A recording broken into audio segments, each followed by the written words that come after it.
why don't we go ahead and dive right in and have each one of you guys quickly, tell us a little bit about yourselves. And then for people who are potentially a little unfamiliar with your organization or your company, please share a little bit about what it is that you guys do, the market that you guys serve in the healthcare industry. So Ken, why don't we go ahead and start with you? Shouldn't we go ladies first? We probably should, but I'm doing hospital first. Okay. All right. So good afternoon, everybody. I'm Ken Keller. As Caitlin said, I'm the president and CEO of Bakersfield Memorial Hospital, which is a part of Dignity Health, which is a 40 hospital system that operates in Arizona, Nevada, and California. We're part of a larger enterprise, Common Spirit Health, that has about 140 hospitals operating in 22 states. I've been in healthcare for about 30 years and have had the very good fortune of seeing all three legs of the healthcare triangle stool, both the physician side, the hospital side, as well as the health plan side. And that helps us make sure that we understand what we're doing to meet the needs of the patients in our community, working alongside our colleagues and our collaborators, such as Brynn and Stacy and others. And very pleased to be here this afternoon. Wonderful. Thank you for joining us today, Ken. Stacy, let's go ahead and jump over to you. Afternoon. Hi, Stacy Ferreira with Clinica. So I've been with Clinica for about 15 years, but really what our organization does is we are a federally qualified health center here in Kern County and in Fresno County. We have about 1,300 staff members, over 20 medical facilities, dental, in addition to dental facilities, behavioral health centers.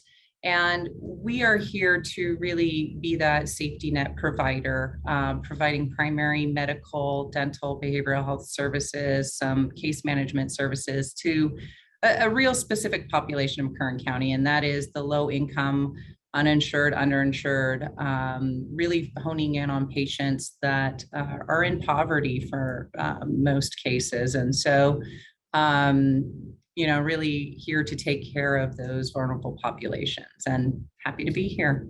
Wonderful, thank you. Brynn, let's go to you. Good afternoon, everybody. Brynn Carrigan, Director for Kern County Public Health. I'm born and raised right here in Bakersfield. I love this community. I love being a part of change here in Kern County, and lucky enough to serve in this role. In Kern County Public Health, for you that don't know what we do, we really have a wide range of services that we provide, some enforcement in nature and others educational or direct services in nature, to try to better the overall health and quality of life and safety of Kern County residents. So we have, the regulatory sort of perspective by permitting and inspecting retail businesses, those that handle hazardous materials, food facilities. And then we have home health type services that we provide, where we go into high risk homes and try to connect people with services. And then we have the enforcement and oversight of the pre-hospital emergency medical services system. So we have a wide range of services. We're most well known right now for our efforts with the pandemic, and we've been partnering very closely with both Stacy's organization and Ken and his organization to try to ensure that services and healthcare are available to Kern County residents as we navigate through this pandemic. Mm-hmm. Thank you, Brynn. That was a very extensive explanation.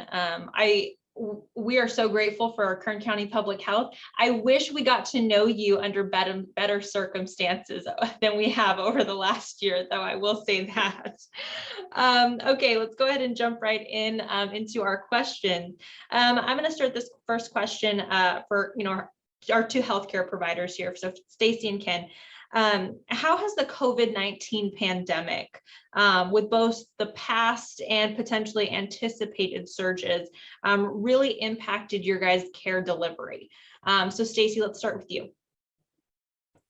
Sure. So I think, the effect has really been, one thing is innovation has risen during this time. And so that use of technology is one of the things that, you know, I look at as one of the biggest impacts on healthcare delivery.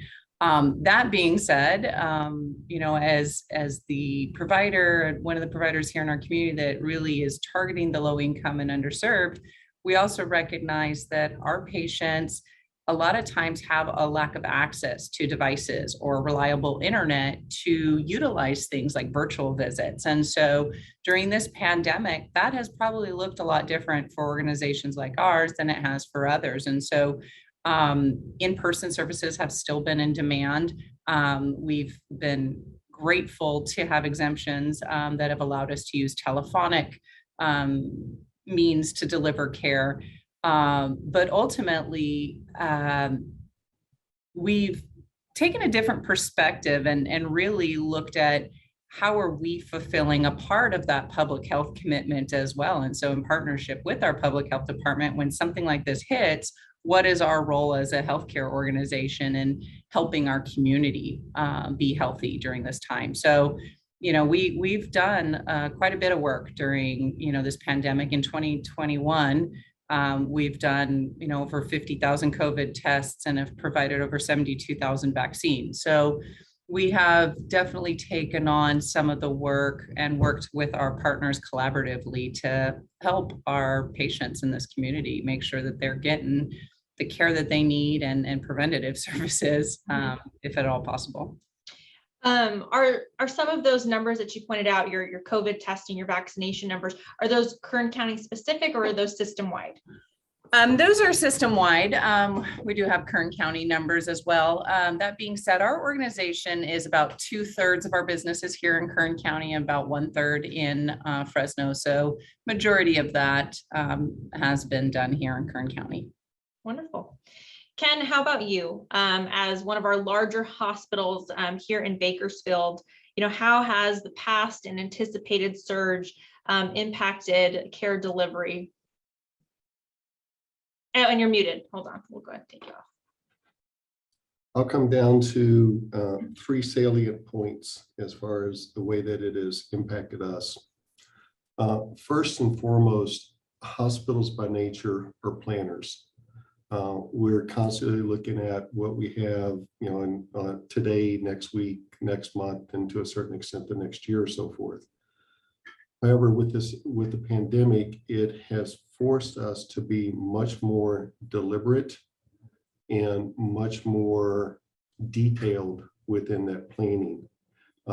And it involves everything from, have we got the staffing? Have we got the supplies? Have we got the technology? Have we got the resources available to get us through what we anticipate to care for directly, knowing that there's going to be a variable for the unforeseen patients coming through the emergency room with COVID and or other things. So that aspect has been much more, I'll say, a much more integral and consistent part of our lives. Mm-hmm. Second will be one thing that Stacy brought up and Brynn is acutely aware of because she's been involved in a lot of it, and that is collaboration across providers to meet the needs of the community in a much more deliberate, in a much more orchestrated and choreographed way. We've been fortunate, more so led by Brynn than her predecessor, because he just kind of handed over the reins and left her all alone. What people may not know is the hospitals within Kern County have been having a phone call with Brynn and team on a weekly basis, basically for the last year and a half. Have we got the resources that we need? What's going on in Ridgecrest, Halcan, Mercy, Memorial, Kern Medical Help, and those types of things. Shuffling resources around, working with public health, and we need nurses in these locations. How can we get it? So that level of collaboration that you don't necessarily see across competitors has been something that has been defined as a huge takeaway within the pandemic and impacted how we as a community are providing care delivery. And the third ends up being another piece that Stacy brought up, and that is the creativity that was forced upon us to meet these demands knowing that we're going to have challenges, whether it's with people, whether it's with resources or other things. So looking for creative solutions and having the ability to orchestrate those with Brynn, with the CDPH, the California Department of Public Health, and others that basically regulate us, to say, you may not be able to do everything yourself. You might need to evaluate team nursing or using non-traditional patient care rooms as patient care rooms and those types of things. So getting creative to meet the demands was the third thing. Wow. Okay. Brynn, could you kind of maybe elaborate a little bit on kind of what Ken has been talking about from the county public health perspective? What have these partnerships sort of looked like over the last year and a half? You know, these partnerships have been phenomenal. What we've seen throughout this entire pandemic is a community full of people that want to serve and make sure that our community can access all of the things that they need. When we were implementing vaccination, we had over 100 vaccine providers instantly knocking on our door, trying to figure out how can they serve their community, knowing they weren't going to recoup the costs so that they can make sure that our community can access vaccines. The same was true with the hospitals. As soon as we start to see a surge happening, we're all together trying to plan, how do we create this structure regardless of whose agency is doing what? How do we create this overall structure here in Kern County to ensure that when you need a service, you're able to get it, even when we are overwhelmed and we have, you know, unimaginable numbers of patients trying to seek medical care all at the same time. These partnerships have been so valuable, and they have ensured that our community can access the services that they need throughout this pandemic. Mm-hmm. That is fantastic. And I think that that has actually really been on display and been very evident to the community between, you know, public health, our hospitals, you know, a lot of primary care physicians as well. I think people have really seen the partnership here in Bakersfield, specifically in Kern County. Shifting back to, you know, our healthcare providers here, what, if anything, can you say about staffing levels? You know, for example, how has both the pandemic and the mandates for healthcare workers impacted staffing levels here locally? And Ken, I see you've unmuted. You can go first.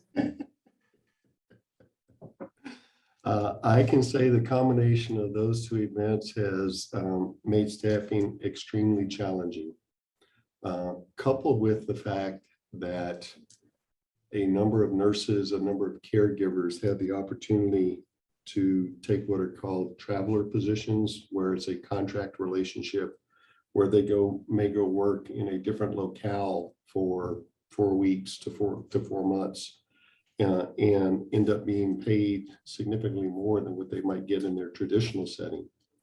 So knowing that the need is there is something that has made that challenge. We've had a number of new clinicians, care providers, nurses, technicians, therapists, pharmacists, and others that we've been able to recruit, but partially as a result of the pandemic, partially as a result around questions regarding vaccination mandates, partially as a result of burnout associated with both of those.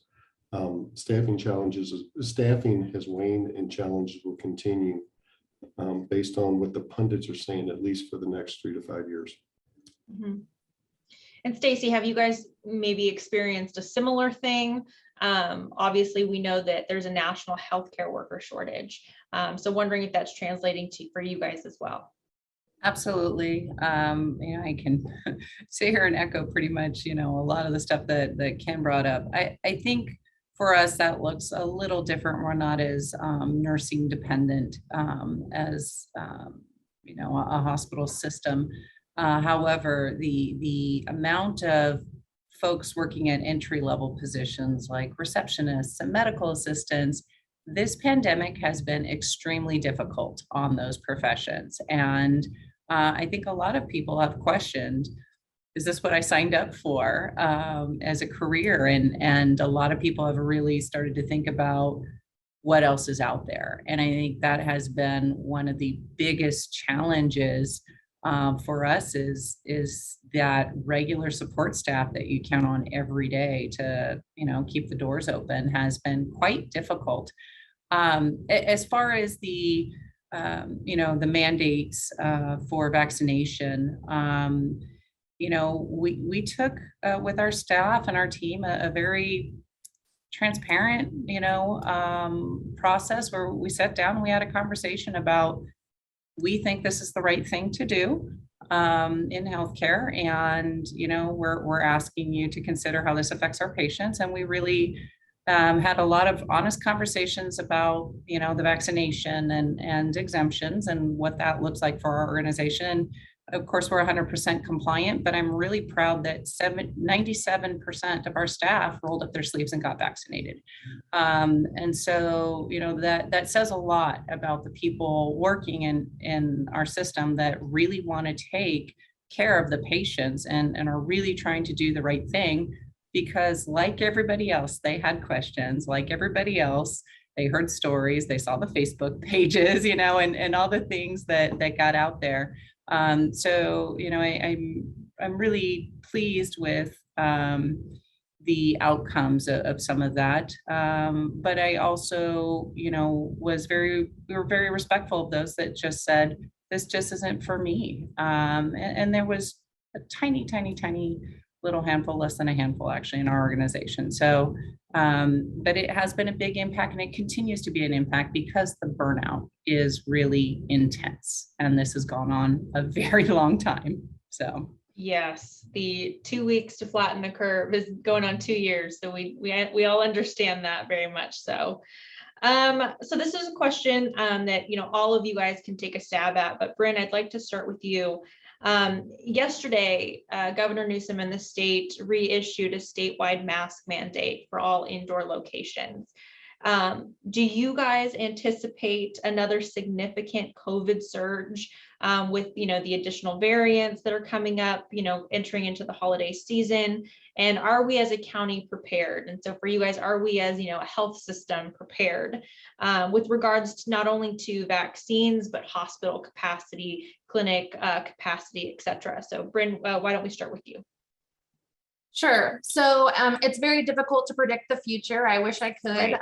2 years ago, I would have been, much more prepared for what was to come if we could predict the future. But we do have some modeling that we use that's been provided by the state to help us sort of predict what the future is going to bring. Unfortunately, that model does predict that we're going to face a fourth surge that will likely peak in late February, early March. And what the modeling is predicting is that surge will be much larger than we saw in any of the previous 3 surges. And what's interesting to note is in the first 2 surges, COVID acted very similarly. And in the third surge, COVID lingered much longer. We saw that it didn't just taper right off after we hit that peak of that surge. It lingered, it stuck around. And in fact, we haven't even felt full relief from this third surge, and we're headed into this fourth surge. And so that's kind of scary, when we're talking about staff burnout, when we're talking about, how our community has put off preventative healthcare for so long, and they're already in a much more unhealthy place than they were before the pandemic started. To think about, more COVID transmission occurring with these new variants that have seemed to potentially evade both natural immunity and vaccine-induced immunity. We are continuing to monitor that closely and continue to prepare. I do believe that, we have a system in place. We have our experience now from the previous 3 surges.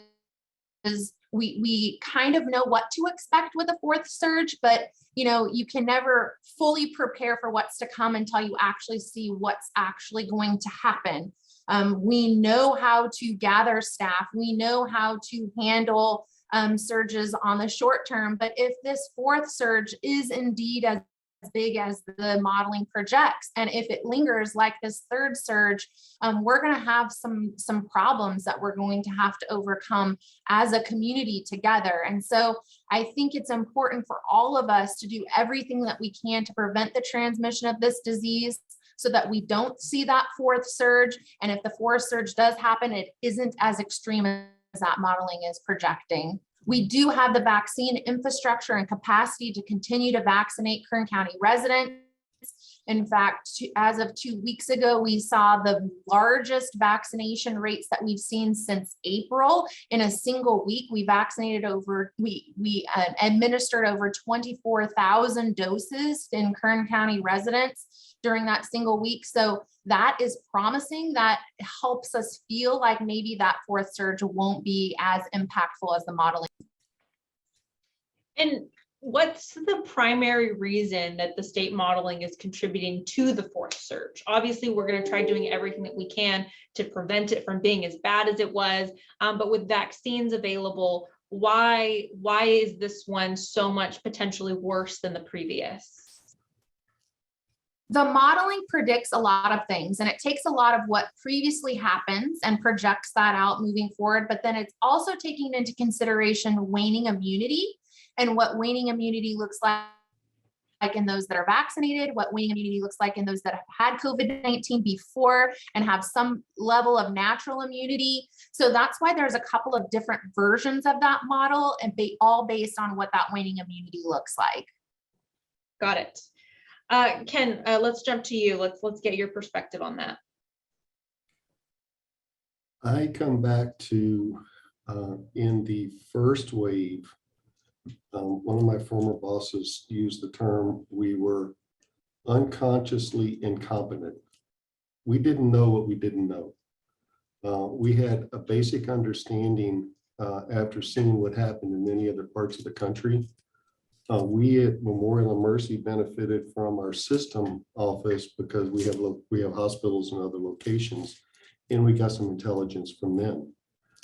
What we learned after wave number 2 much better prepared us for after wave number 1 better prepared us for wave number 2.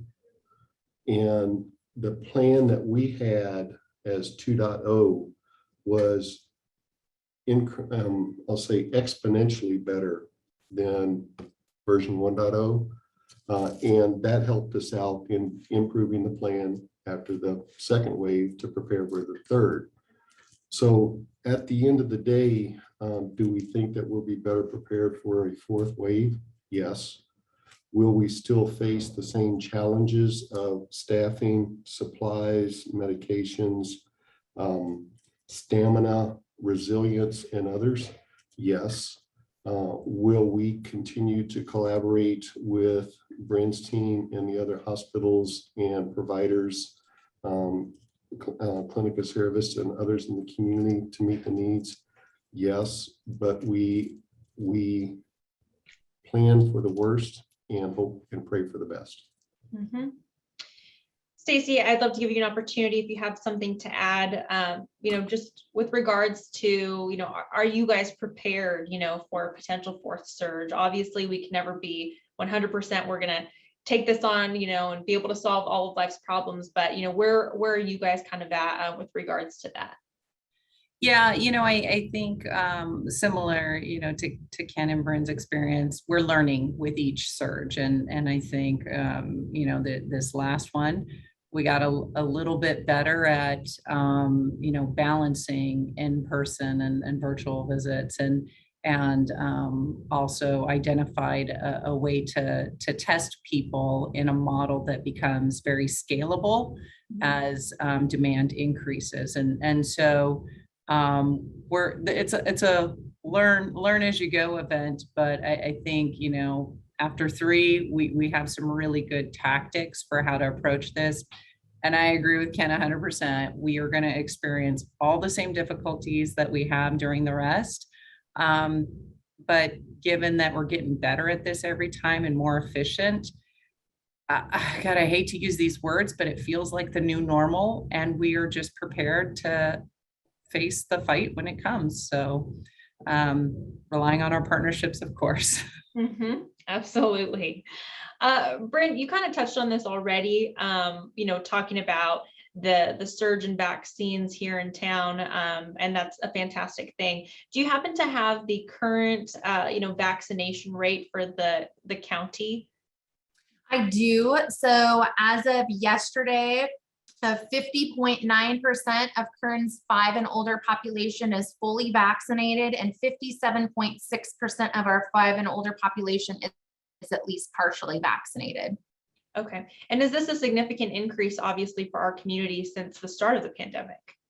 It is. It's actually a decrease from a couple of weeks ago because we added that 5 to 11 year age group, which added about a ninth of Kern County's population into the eligible population mix. But we continue to see those numbers each week increase, which is fantastic. And so our vaccination rates continue to increase. Wonderful. Shifting a little bit here to patient care. For a while during the pandemic, elective surgeries were put on hold. For people who have procedures scheduled, whether they're critical need or elective, what does that currently look like right now, December 14th, when in our clinics and in our hospitals? Stacy, why don't you go first? Well, inside our clinics, the work that Clinica does in hospitals is catching babies, so they're coming. So there's no deferring that. Unfortunately. Kid's laughing because he's over there watching that happen. He's like, yeah, they're coming to me. They're coming. Not personally watching it happen, but I do. Thank you for the clarification. So on that front, we have seen some of the elective surgical procedures that we have done during some of these waves go on hold for a little bit. And that has created, of course, some hardships for the patients in those situations. Inside our primary care setting facilities, that also it has extended to delays in care for some of the preventative medicine that really needs to be done. And going on 2 years, that's very, very, very concerning, because what are we missing? Are we missing cancer? Or, are we missing some of those really big things? And so, we are concerned about that. We have had, lots of outreach to patients, as the surges come down to say, get in here, let's get these things done. And so, things are changing. Right now it's business as usual, but I'll turn it over to Ken because he'll have a much closer pulse of what that looks like on the hospital side. Mm-hmm. I'll echo what Stacy said. First and foremost is the general population needs to go see their physicians if they feel they have a health condition. One of the things that has happened is by the time a patient makes it here now, because they delayed their primary care visits or their visit with the specialist or something to that effect, when they come for a non-COVID event, they're in a much worse or a much sicker position than what we've seen historically. So the first caution, or the first word I'd say is, don't hesitate to see your physician. The providers have rallied and they understand what they need to do and what we need to do as providers to provide a safe place to access healthcare. And by going to see your primary care physician, making sure that you're maintaining your own health is going to be a very good thing going forward, while we satisfy what's going on with the pandemic. I come back to the point that what we learned between Surge 1, Surge 2, and Surge 3, we as organizations have gotten better, as Stacy mentioned, in the provision of patient care and streamlining and making sure that it is safe and effective, making sure that we're doing the appropriate surgeries or interventions, and we're not delaying some of those procedures that in the first wave, we were guided to possibly just say we're not doing any surgeries. Well, we learned between phase 1 and Surge 1 and Surge 2 that you need to continue some surgeries, even though they may be elective. Mm-hmm. And getting better at that and continuing that is one of the things that we've learned over time. And I would encourage people once again to make sure and at least seek out care as appropriate. Mm-hmm. What should we be, what is next in the short term that we should expect to see in the healthcare delivery system? What does that look like over the next 1 to 2 quarters? Stacy, let's go back to you for that. Sure. So, kind of like I indicated earlier, I think we've kind of accepted this as our new normal. So, we've learned new ways of how to provide safe care, like Ken was speaking to. So, making sure that we're screening and doing screenings at the door, that if people have symptoms, that we are doing drive-through COVID tests, that we're using telehealth in effective ways, virtual visits. As an organization, we really need to push forward and keep pushing forward on those basic healthcare needs and getting those addressed. So, those concerns that we have about the delay of preventative visits, we really are continuing to push forward on those. And so we are actively reaching out to patients and trying to close some of the care gaps that we see, vaccinations for children, colonoscopies, mammograms. Ultimately, we feel like we've developed a safe way to continue to provide patient care, and it's more dangerous at this point for people to go untreated or undiagnosed. So our big push in the next, couple quarters is get in, get seen. Let's make sure that we're taking care of your overall health. Ken, is it kind of a similar experience at the hospital? And then curious to know if any of you guys have also incorporated kind of a telehealth system over the last, year and a half or so. Go ahead, Ken. Yes, ma'am. The adaptation and the use of telehealth or virtual visits, as they're sometimes called, exploded when the federal government lifted and provided some of the waivers for compensation for those types of services. That service will continue as an available option and will continue to be used in a myriad of opportunities. The one other thing that we're preparing for, and Brynn can attest to this, and maybe it will provide a little bit more additional commentary. In the hospital world, there's basically 4 cycles as we prepare and think about things. The winter and early spring cycle comes with flu. And so one of the things that we're preparing for, on top of what COVID may or may not do, is what does flu season look like? Because we're just at the beginning of it. And typically between November and March, we as hospitals see a severe spike in hospitalizations surrounding flu and the complications associated with that. So one of the things that we're preparing for, on top of the COVID surge or not, is what does the winter flu look like for us this year? Ken, you've kind of talked about this a little bit already, but how is the hospital system preparing or going to prepare for a potential future pandemic-like event? Say, we get through this, what do we do? What are the lessons learned to prepare again, as far as the hospital system is concerned? Well, that's exactly what we do. Is we will look at an event, and I'll come back to this as a specific example. When we have an emergency or an emergent event, the hospitals institute what's called the Incident Command System, or the HICS system. That system basically is somewhere between a 2-day to maybe a 2-week event as a result of an earthquake or a tornado or a fire or something like that. Well, our hospital incident command system has now been operating for 18 months. It's something that happens every day. We document what we do every day, and we use that tool to better prepare us for the next one.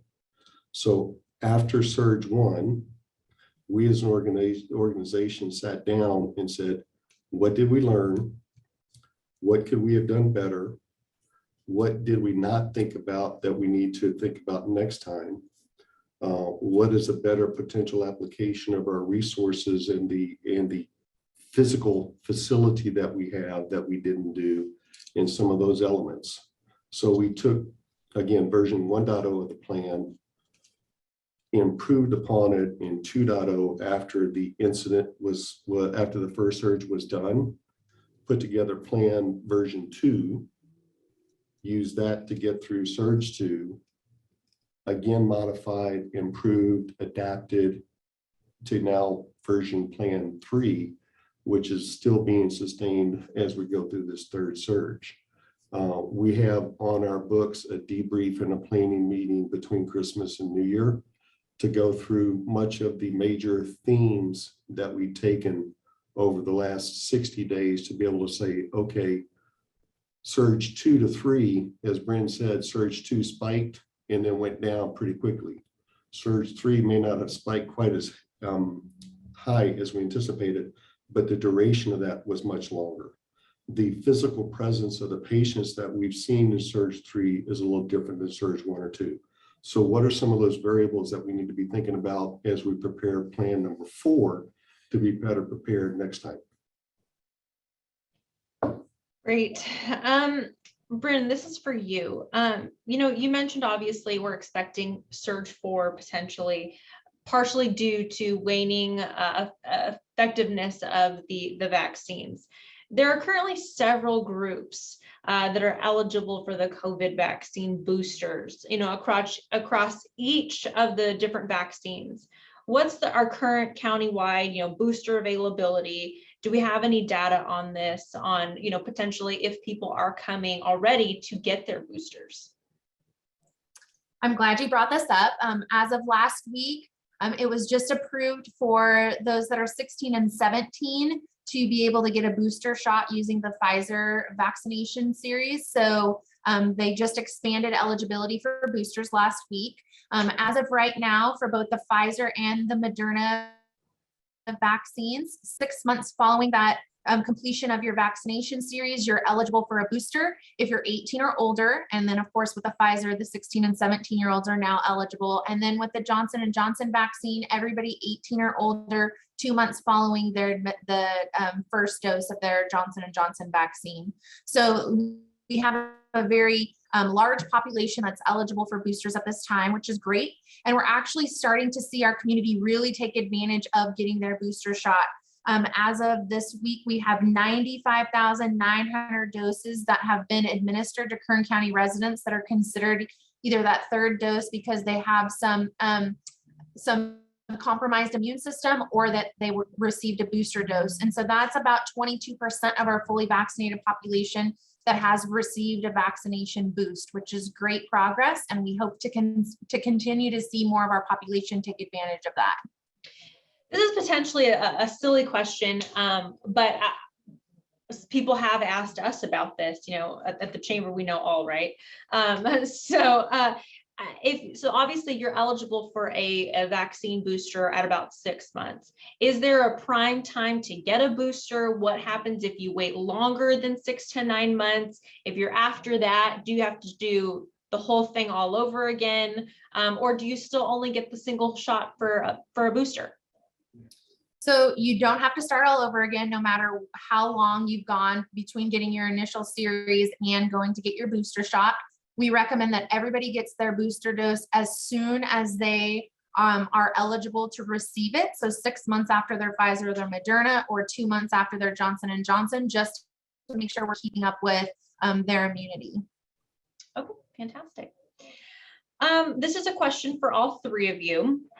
What are the lessons learned through the last 2 years as far as delivery, care? How do we learn from this experience, and how does that change how the healthcare and public healthcare system operates?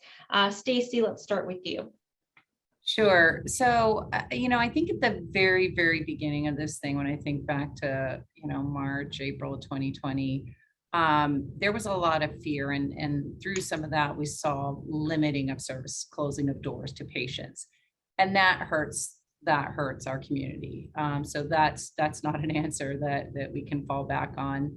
We have to figure out, and I think we've done a good job through the other surges of figuring this out, of how does each of us in our delivery work at the top of our scope and help those that are in that chain of delivery, below us and above us, and how do we play our roles together in a way that works. So we've experienced great partners, people that have shared resources and supplies with us when we're running short, information, general support, like, gosh, we're in this together and it's rough, and someone to commiserate with sometimes is all you need. But really, I think, one of the biggest lessons for us has been pick up the phone, let's talk to each other, let's figure out how to get through this together. The collaboration that started to happen after the initial hit was, I think, where we really started to grow and become a better healthcare system in our county. Wonderful. Ken, how about you? What are the lessons learned, and how does this change us moving forward? The biggest change and the biggest takeaway that I see across the industry is the initial recognition of the infallibility of healthcare providers, but the resilience to focus and the passion that those providers have to do all that they can to care for patients. The treatments that were being used in the early days, because that's kind of all that they had, are not the treatments that are being used today. And the speed to market in some of the newer treatments, that not only the vaccinations, but some of the new drugs, monoclonal antibodies and others, is a fascinating experience to be able to witness. The cross collaboration between government, public, and private sector to try to figure out ways to adapt and deliver upon, if not a cure, at least treatments, is something that I've not seen before. And I've told people several times, not since the era of the Manhattan Project did you see something like what we did with the fast tracking of the vaccines and the coordination between the federal government and the private sector to come up with solutions. So that's that takeaway of adaptability, of resilience, of focus, of purpose, and the willingness to share intelligence and information is a huge takeaway that I think will better prepare us for whatever comes in the future. Brynn, how about you? So I think from our perspective, we've done a great job of embracing technology and really felt like we've come so far with how we've gotten our messages out to the community using technology, but we were unfortunately leaving people behind by solely relying on that technological approach to messaging. So we had to really sort of fall back on some of our old ways of messaging. We actually sent out posters and postcards through snail mail just to make sure that our messaging was getting to the entire community.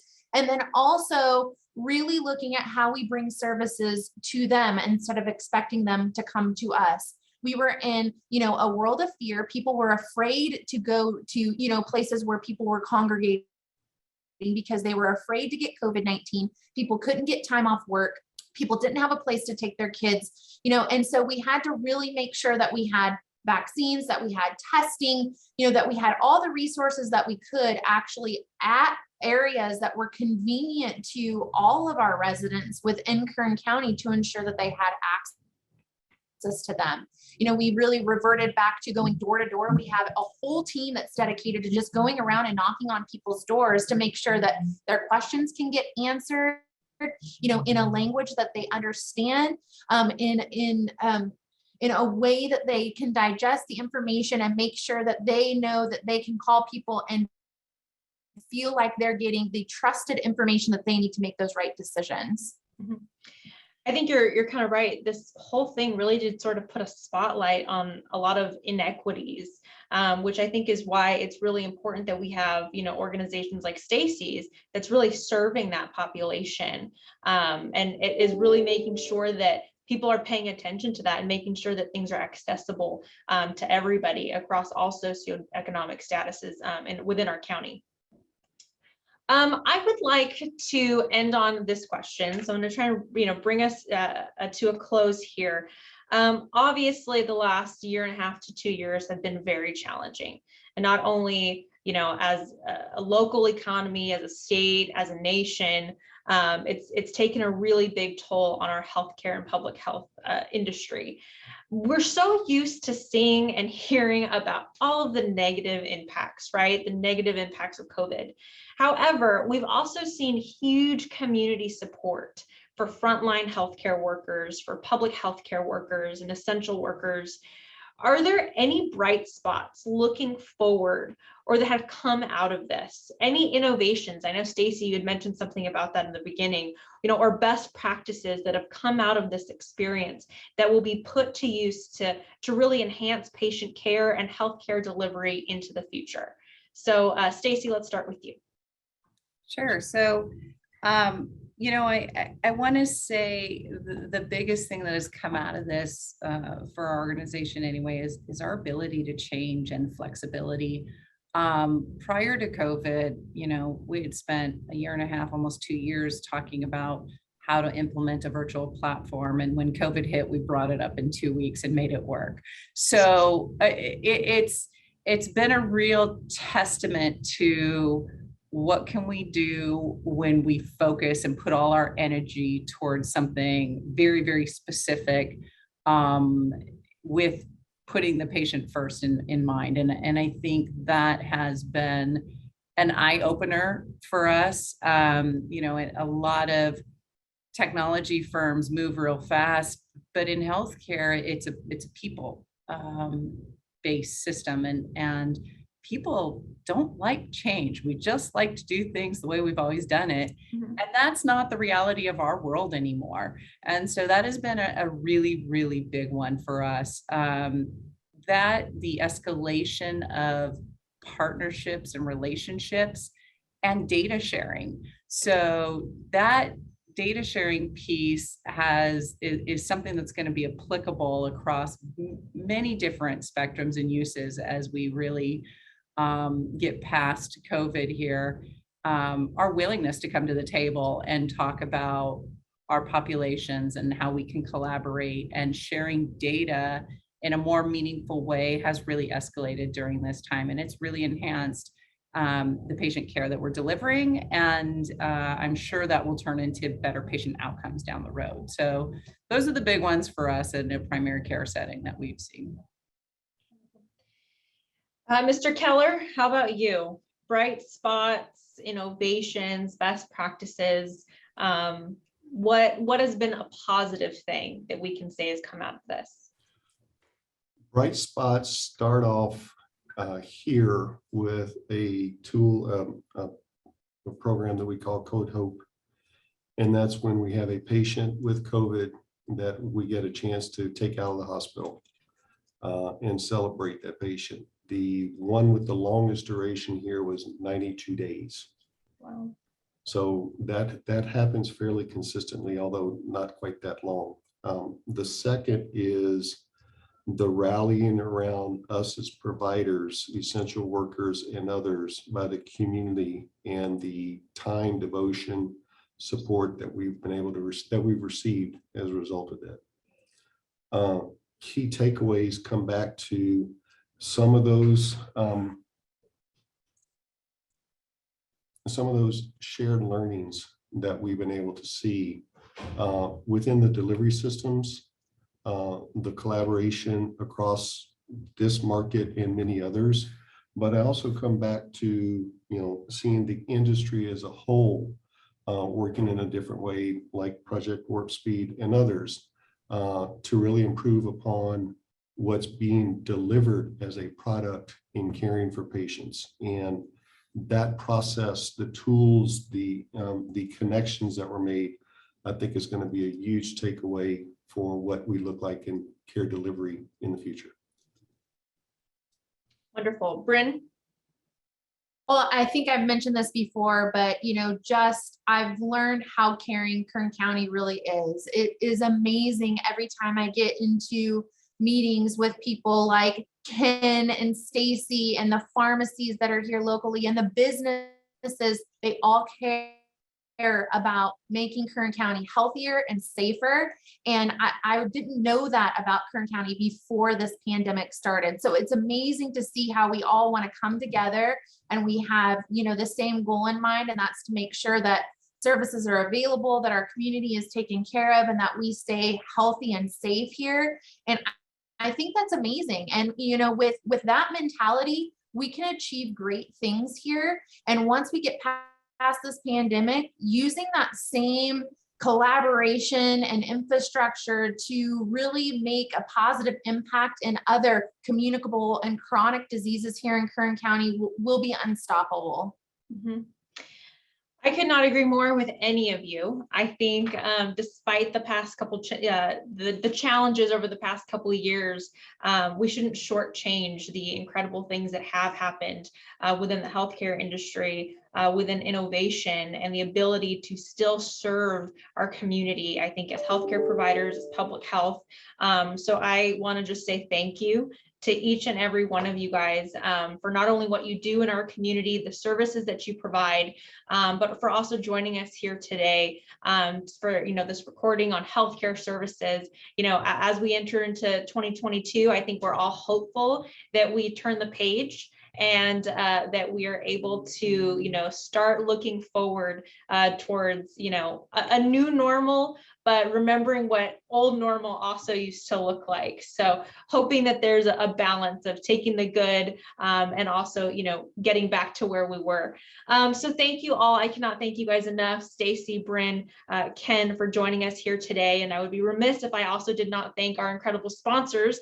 With the pandemic brought with it our inability to be able to take a group up to Sacramento and have these conversations in person.